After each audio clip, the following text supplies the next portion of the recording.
अस्सलामु अलैकुम वरहमतुल्लाहि वबरकातुह। इन्नल हम्दुलिल्लाहि रब्बिल आलमीन वस्सलातु वस्सलामु अला रसूलिहिल करीम अम्मा बाद। अऊज़ु बिल्लाहि मिनश शैतानिर रजीम। बिस्मिल्लाहिर रहमानिर रहीम। या अय्युहल्लज़ीना आमनुस्तजीबू लिल्लाहि वलिर्रसूलि इज़ा दआकुम लिमा युहयीकुम वअलमू अन्नल्लाह यहूलु बैनल मर्इ व क़ल्बिही व अन्नहु इलैहि तुहशरून। सूरह अनफाल आयत नंबर 24। अल्लाह ताला फरमाए तो या अय्युहल्लज़ीना आमनुस्तजीबू लिल्लाहि वलिर्रसूल, ए ईमान वारा ऐं अल्लाह अने अल्लाह जे रसूल सल्लल्लाहु अलैहि वसल्लम जी दावत ख़ुशीअ से क़बूल कयो। इज़ा दआकुम, जरा उहाँखे बोलाइए लिमा युहयीकुम, हिकिड़ी अहिड़ी वस्तु ॾांहुं जेको वस्तु आंखे जियरा करे थी, आंखे ज़िंदा करे थी। वअलमू अन्नल्लाह यहूलु बैनल मर्इ व क़ल्बिही, अने इन वस्तु खे सम्झी लायो जे अल्लाह रब्बुल आलमीन इंसान जी दिलि अने इंसान जी विच में हाइल थी वञे थो, विच में अची वञे थो। व अन्नहु इलैहि तुहशरून, अने हीअ वस्तु पण सम्झी लायो जे हक़ीक़त में आमणी के अल्लाह रब्बुल आलमीन वटि पाछो वञिणो आहे। हिन आयत जे अंदरि अल्लाह रब्बुल आलमीन ईमान वारे माण्हूअ खे पहिलो हुकुम ई ॾिने कि अस्तजीबू लिल्लाह, ऐं अल्लाह रब्बुल आलमीन जी दावत के ख़ुशीअ से क़बूल कयो। दावत से मुराद ई है जे अल्लाह ने अल्लाह जे रसूल सल्लल्लाहु अलैहि वसल्लम जंहिं पण कम जो आंखे हुकुम ॾिए, कंहिं पण कम लाइ करे आंखे बुलाइए त ऐं फ़ौरन उन जी ॻाल्हि मथे अमल कयो ने फ़ौरन ऐं उन जो चयो कयो। उन में कीअं पण देरि न कयो अने ख़ुशीअ से लब्बैक चई करे हाज़िर थियो। इज़ा दआकुम, जहिड़ पण आंखे दावत ॾिए, यानी जहिड़ पण आंखे कंहिं पण कम जो अल्लाह ने अल्लाह जे रसूल सल्लल्लाहु अलैहि वसल्लम हुकुम ॾिए, तव्हां मथे फ़र्ज़ है, लाज़िम है, ज़रूरी है जे ऐं फ़ौरन अल्लाह ने अल्लाह जे रसूल सल्लल्लाहु अलैहि वसल्लम जो हुकुम मञो अने उन मथे अमल कयो। अहिड़ी हदीस में सही बुख़ारी हदीस है, उबई बिन क़ाब रज़ियल्लाहु ताला अन्हु नमाज़ पढ़िया पे ने अल्लाह जे रसूल सल्लल्लाहु अलैहि वसल्लम उन खे सॾु कयो, ॿोलायो त उहो नमाज़ में हुआ त नमाज़ पूरी करे ने पोइ आया। नमाज़ पूरी करे ने पोइ आया त रसूल अकरम सल्लल्लाहु अलैहि वसल्लम उन खे पुछो जे मूं तोखे जरा सॾु कयो तर तूं तेरे ने फ़ौरन कोन आवे? तेरे फरमायो जो आउं नमाज़ में होसि। अल्लाह जे नबी अकरम सल्लल्लाहु अलैहि वसल्लम तेरे इहा आयत पढ़ी सुणायो जे करो तूं अल्लाह जो ई कलाम, अल्लाह जी इहा आयत ना ही पढ़े। कई आयत? सूरह अनफाल जी आयत नंबर 24, या अय्युहल्लज़ीना आमनुस्तजीबू लिल्लाहि वलिर्रसूलि इज़ा दआकुम, जे ए ईमान वारा जहिड़ पण अल्लाह ने अल्लाह जे रसूल सल्लल्लाहु अलैहि वसल्लम आंखे ॿोलाइए, आंखे सॾु कईं, तर ऐं फ़ौरन उन जी ॻाल्हि मथे कन ॾियो अने फ़ौरन ऐं उन जे सॾ मथे पुॼी वञो अने उन जी दावत मथे लब्बैक चओ ऐं उन जी ॻाल्हि मथे अमल कयो। ईअं हिकिड़ो वाक़ियो हिन सिलसिले में अबू सईद बिन मुअल्ला रज़ियल्लाहु ताला अन्हु जो पण मिले थो जी उहे नमाज़ पढ़िया पे अने अल्लाह जे नबी अकरम सल्लल्लाहु अलैहि वसल्लम उन खे ॿोलायो त उहो नमाज़ पूरी करे सलाम वारे ने पोइ आया त अल्लाह जे नबी सल्लल्लाहु अलैहि वसल्लम उनखे ईज आयत पढ़ी सुणायो कि अल्लाह ताला चए थो कि अल्लाह ने अल्लाह जे रसूल सल्लल्लाहु अलैहि वसल्लम जरा आंखे ॿोलाई त फ़ौरन पुॼी अचो, देरि न कयो। त हिन आयत में जा हिकिड़ो मेन हदीस में जा हिकिड़ो मेन मसइलो तव्हांखे इहे मालूम थिए थो जे पंहिंजो गम में एतिरो ज़रूरी कमु हुए, गम में एतिरो ज़रूरी कमु हुए, पण जिन टाणे अल्लाह ने अल्लाह जे रसूल सल्लल्लाहु अलैहि वसल्लम जो सॾु थिए उन टाणे पंहिंजो ज़रूरी कमु छॾे करे अल्लाह ने अल्लाह जे रसूल सल्लल्लाहु अलैहि वसल्लम जी दावत मथे पुॼो, लब्बैक चओ अने उन जी ॻाल्हि मथे अमल कयूं। त नमाज़ केतिरी ज़रूरी है, तंहिं हूंदे पण अल्लाह जे नबी सल्लल्लाहु अलैहि वसल्लम जरा सॾु कयूं था त फ़ौरन पुॼणो, को हुकुम ॾिए था त फ़ौरन अमल करिणो, उन में कोई बहानो न बनाइणो। पोइ अल्लाह ताला हिन आयत जे अंदरि हिकिड़ी वस्तु इहे पण बयानु कयईं जे अल्लाह ताला ने अल्लाह जे रसूल सल्लल्लाहु अलैहि वसल्लम आंखे उन वस्तु ॾांहुं ॿोलाइए था जंहिंमें आंजी ज़िंदगी है, जेको वस्तु तव्हांखे ज़िंदा करे थी, कहिड़ो वस्तु ज़िंदा करे थी, किन वस्तु तव्हांखे ॿोलाईं था, इन सिलसिले में अलॻि अलॻि ॻाल्हि आई। उलमाए लिखियो हुयो जिन से मुराद ने इस्लाम ने ईमान है, यानी अल्लाह जे रसूल सल्लल्लाहु अलैहि वसल्लम जहिड़ा पण तव्हांखे दावत ॾींदा, जहिड़ा पण तव्हांखे सॾु कंदा, जहिड़ा पण कंहिं ॻाल्हि जो तव्हांखे हुकुम ॾींदा त उहो इस्लाम जो हुकुम ॾींदा, उहो ईमान वारी ॻाल्हि कंदा, उहो अमल वारी ॻाल्हि तव्हांखे ॾसींदा। न ईमान आहे, अमल आहे, इस्लाम जेको आहे इहा तव्हांजी ज़िंदगी आहे। जेकॾहिं तव्हांजी ज़िंदगीअ में इस्लाम आहे, ईमान आहे, दीन आहे, अमल आहे त ऐं जीअरा आहियो।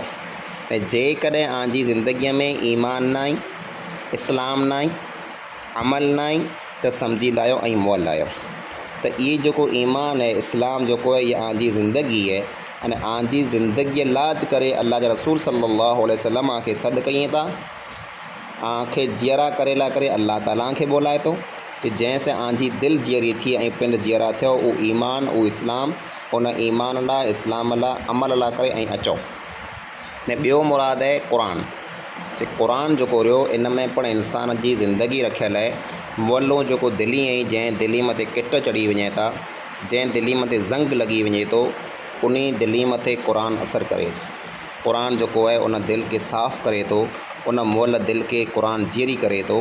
त अल्लाह जा नबी सल्लल्लाहु अलैहि वसल्लम जहिड़ा पण तव्हांखे दावत ॾिए क़ुरान जी, क़ुरान जे हुक्मे जी, त ऐं फ़ौरन उन जी दावत मथे लबैक चई करे, उन जी ॻाल्हि मञी करे फ़ौरन पुॼी अचो। त ई ॿ मतिलब उलमा कराम ॿ लिखियो न। टियों मतिलबु ई आहे जिहाद।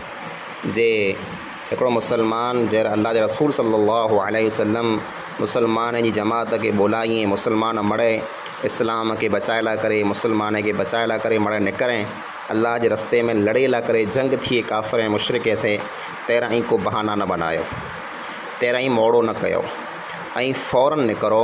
कुल्ला एतिरे लाइ करे जे लड़ाई जेको रही हक़ीक़त में ईअं सम्झो था जीअं मारिजी वेंदा, पर इन लड़ाईअ में, इन जंग में आला करे ज़िंदगी आहे। ज़िंदगी ईअं आहे जेकॾहिं आम इस्लाम खे, आम दीन खे, आम मुसलमान खे न बचायां त काफ़िर आम मथे हमिलो कंदा ऐं ख़तमु थी वेंदा। त जहिड़ा पण अल्लाह जा रसूल सल्लल्लाहु अलैहि वसल्लम तव्हांखे सॾु कईं जिहाद लाइ करे, जंग लाइ करे, त ऐं फ़ौरन तयारु थी वञो, उन में की पण बहाना न बनायो। पोइ अल्लाह ताला फरमाए थो वअलमू अन्नल्लाह यहूलु बैनल मर्इ व क़ल्बि। इन वस्तु खे सम्झी लायो जे अल्लाह ताला इंसान जी दिलि में अने इंसान जे विच में हाइल थी वञे थो।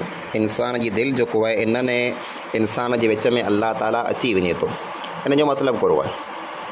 इन जो मतिलबु ई आहे जेकॾहिं इंसान वटि अल्लाह ताला जी ॻाल्हि अची वई, हक़ वाज़े थी वियो, सचाई ख़बर पई वई, सची ॻाल्हि जी ख़बर पई वई, तंहिं हूंदे पाण जेकॾहिं को इंसान उन ॻाल्हि खे नथो मञे, उन मथे अमल नथो करे, त उन इंसान खे अल्लाह जी तरफ़ खां हिकिड़ी इहा सज़ा मिले थी जे अल्लाह रब्बुल आलमीन उन इंसान खे अमल जी तौफ़ीक़ नथो ॾे। हिकिड़े इंसान दीन जी ॻाल्हि सोए, इस्लाम जी ॻाल्हि सोए, तंहिं हूंदे पण उन दीन मथे, उन इस्लाम मथे अमल न करें, मोड़ो करें, खोटा बहाना बनाए, अॼु न सवारे न पर ईअं न पोइ करे लाहींदुसि, त अल्लाह ताला उन इंसान खे ई सज़ा ॾिए थो जे उन वटां अल्लाह ताला तौफ़ीक़ जटे लाहे थो, उनखे अमल जी तौफ़ीक़ नथी मिले। एतिरे अल्लाह ताला फरमाए फलम्मा ज़ाग़ू अज़ाग़ अल्लाहु क़ुलूबहुम। जॾहिं उहो माण्हू पिंड टेड़ा थिया, ऊंधा हलिया, त अल्लाह ताला उन खे ऊंधा वारे छॾे। जहिड़ो इंसान पिंड इरादो कंदो, जहिड़ो इंसान पिंड नियत कंदो, अल्लाह रब्बुल आलमीन इंसान सां अहिड़ो सलूक कंदो। जेकॾहिं नियत सची हूंदी जे मूंखे अमल करिणो आहे त अल्लाह ताला तौफ़ीक़ ॾींदो, न जेकॾहिं नियत सची न हूंदी त अल्लाह रब्बुल आलमीन तौफ़ीक़ कीन ॾींदो। तंहिं लाइ करे इन आयत जे सिलसिले में हिकिड़ो ई पण वाक़ियो रहियो जे तबूक में काब बिन मालिक रज़ी अल्लाह ताला अन्हु जंग जर थी त मड़े मुसलमान जंग लाइ करे रवाना थिया अल्लाह जे नबी सल्लल्लाहु अलैहि वसल्लम। काब बिन मालिक जेको आहे उहो मुसलमान हुआ पक्का सचा, उन जो इरादो हो, पर उहो पहिरीं फ़ौरन न निकिरिया। उन चयो जे मूं वटि घोड़ो आहे मस्तु बहितरीनु तेज़ रफ़्तार तिखो, मुसलमान भले अॼु हलिया वञा सवारे पर ई उन खे रसी वेंदो, सैर मुंहिंजो करे कमु रहियो। ते उहो ईअं कंदे कंदे रही विया हिकिड़ो ॾींहुं, 2 ॾींहं, 4 ॾींहं, 6 ॾींहं थिया, मुस्लमान खे रसी न सघिया ऐं जंग में पाछा रही विया। त इंसानु जरा फ़ौरन कंहिं हुक्म मथे अमल नथो करे त पोइ इंसान खे अमल करे तौफ़ीक़ नथी मिले, एतिरे इंसान खे फ़ौरन अमल कयो खपे।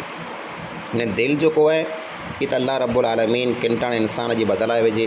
अल्लाह जे नबी सल्लल्लाहु अलैहि वसल्लम अक्सर दुआऊं घुरंदा हुआ, या मुक़ल्लिबल क़ुलूब सब्बित क़ल्बी अला दीनिक, ए दिली खे फेरे वारा, ए दिली खे पलटाए वारा, मुंहिंजी दिलि खे तुंहिंजे दीन मथे क़ाइमु रख।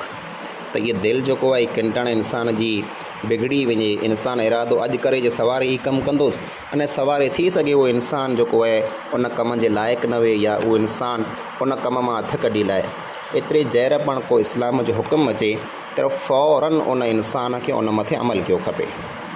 पोइ अल्लाह फरमाए वत्तक़ू फितनतन ला तुसीबन लज़ीन ज़लमू मिनकुम ख़ासा, अने उन फितने, वॾे फितने खां बचो जेको फितनो ख़ासि करे उन माण्हू मथे कीन अचींदो जंहिं ज़ुल्म कयो आहे, बल्कि ई फितनो आम हूंदो, इन में मड़े माण्हू अची वेंदा। ऐं ई फितनो कयो आहे जेकॾहिं भलाईअ जो माण्हू खे ॾसु न ॾींदा, अमर बिल मारूफ़ और नही अनिल मुनकर, बुराईअ खां माण्हू खे न रोकींदा, जे भई पाण कोरो कयूं, माण्हू ॼाणे, माण्हू जो कमु ॼाणे, पाण पंहिंजे घर में वेठा आहियूं, जेकॾहिं ईअं कयां त दुनिया में जेकी फितना फ़साद रहिया उहे आने घर में पुॼी अचींदा, उहे आम मथे पुॼी अचींदा।